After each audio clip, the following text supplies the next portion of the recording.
Good morning. Good morning. Good morning. Yes, my name's Joy. My background, I have two young men, 21 and 23, transitioning to adulthood. They're on the autism spectrum. My background, I'm a certified sexuality educator, and I've been married for 25 years. So that's who I am. I live in Nanaimo, British Columbia, and for years when I was raising the boys, I didn't work in the realm of autism because that was my life. But now that they're adults, many people have asked me for years to come and talk about the experience of raising the children and from a professional and a personal point of view. So here we are. And welcome. We will be together till approximately 3:30, and we will stop, but we will not be done. This conversation is never done. It's one that keeps going for a lifetime. So put your seatbelts on, because we're going on a ride. And it's going to have some turns and twists. And we're probably going to get an opportunity to experience some of the anxiety that our students experience, or our children experience, or our clients experience. Because when we're in that realm, it's a little easier to see why some things are so hard for them.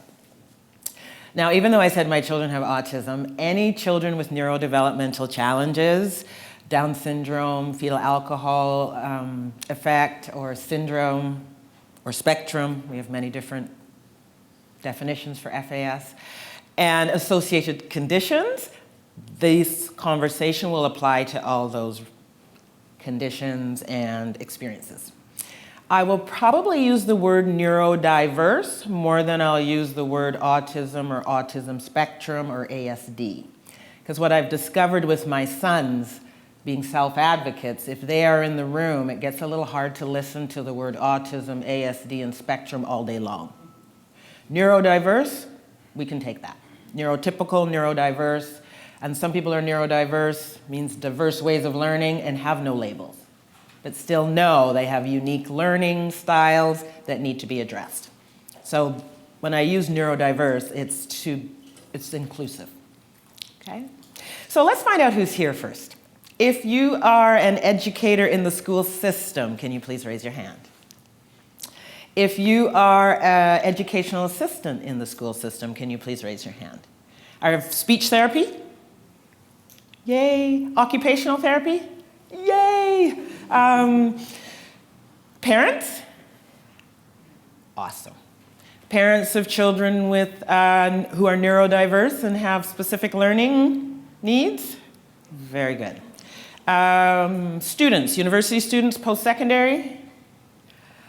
Yes. Who am I missing? The medical profession? We'll work on that. Nursing? Very good. Am I missing anyone? Self-advocates?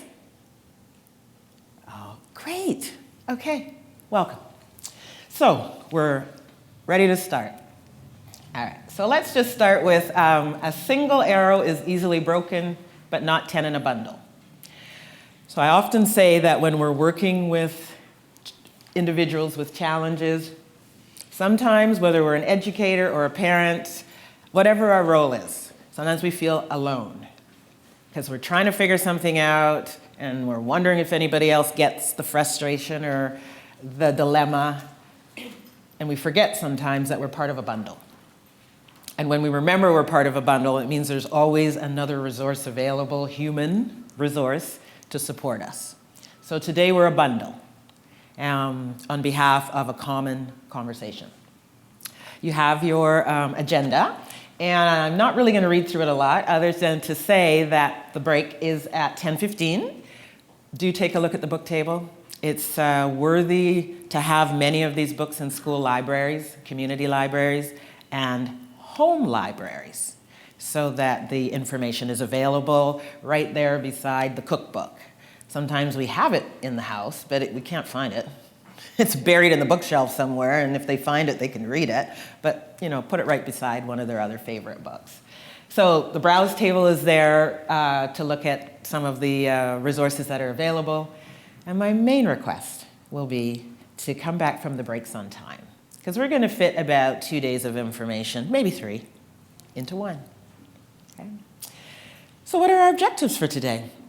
Well, let's enhance our basic knowledge. We all have different levels of knowledge, and today is an opportunity to enhance your knowledge. It's an opportunity to identify values surrounding sexuality. We're going to be doing some exercises to specifically look at our values and our beliefs. Today is not the day to change another's. It's a great day to embrace one's own. And of course, we're going to get to collaborate with one another. We're going to look at skills and information and resources that we can use. This one always makes me chuckle because sometimes when our children aren't doing what they're supposed to do and we find people staring, sometimes we feel like we wish we had a shirt on kind of like this. You're staring at me and you just might cure my autism.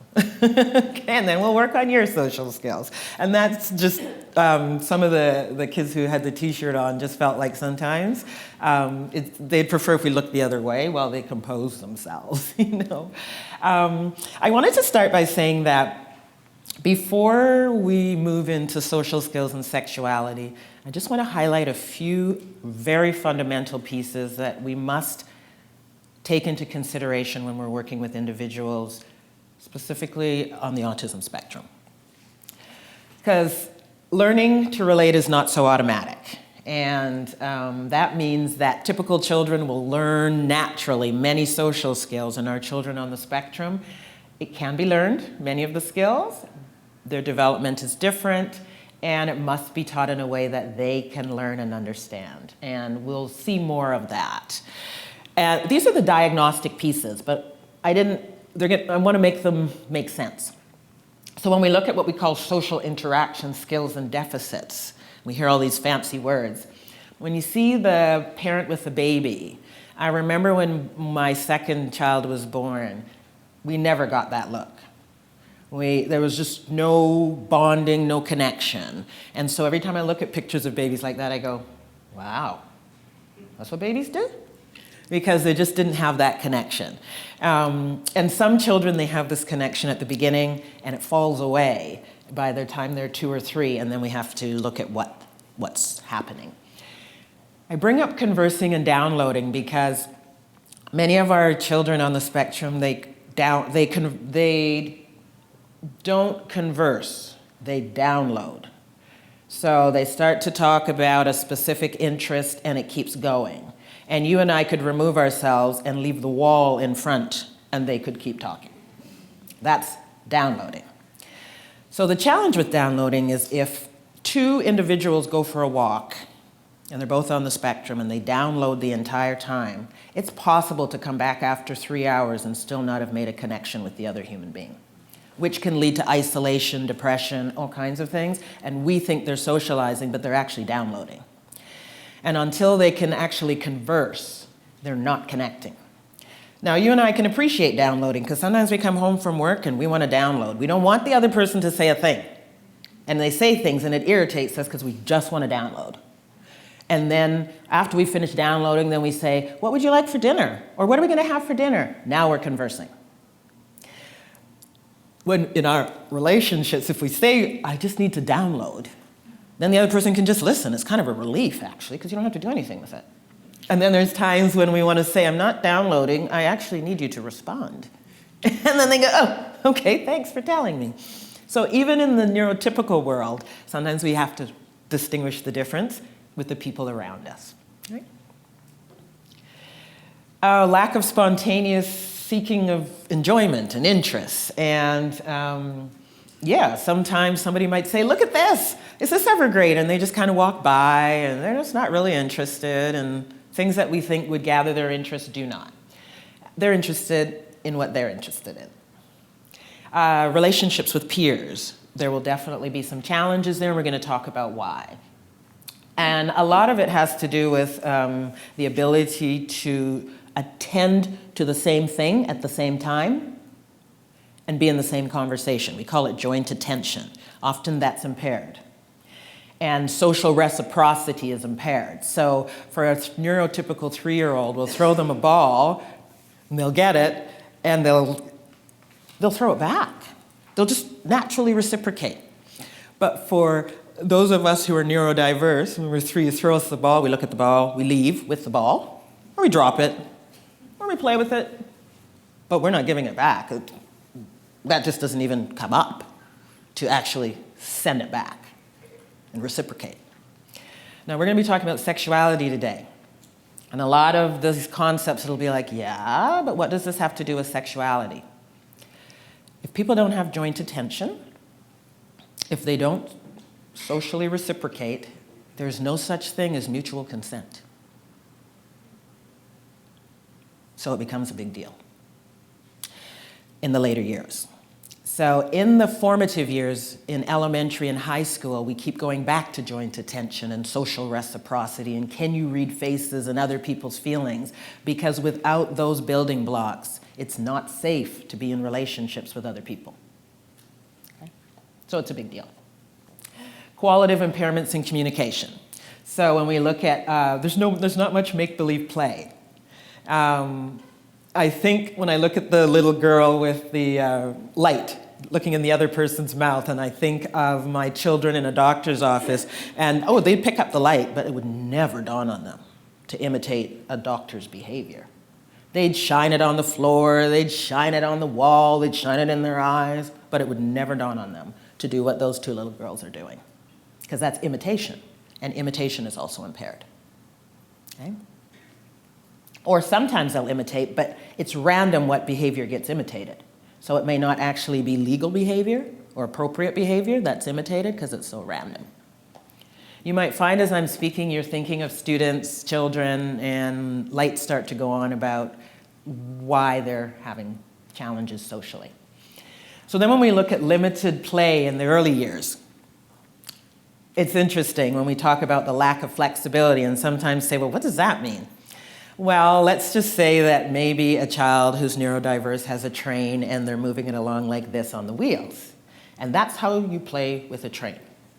And then a neurotypical peer comes along and wants to turn the train upside down and pretend that it's got wheels on the bottom. Well, the neurodiverse child is upset. That's not how you play with a train. And then if you take the train and pretend that you want to turn it into a bird, oh my gosh, major meltdown. Because the train only does this. So that's what we mean by limited and restricted interest, because we go outside of a certain way of playing with something and we have a big emotional meltdown. Okay? That's what we mean by that. Anybody experienced that? Yes, great.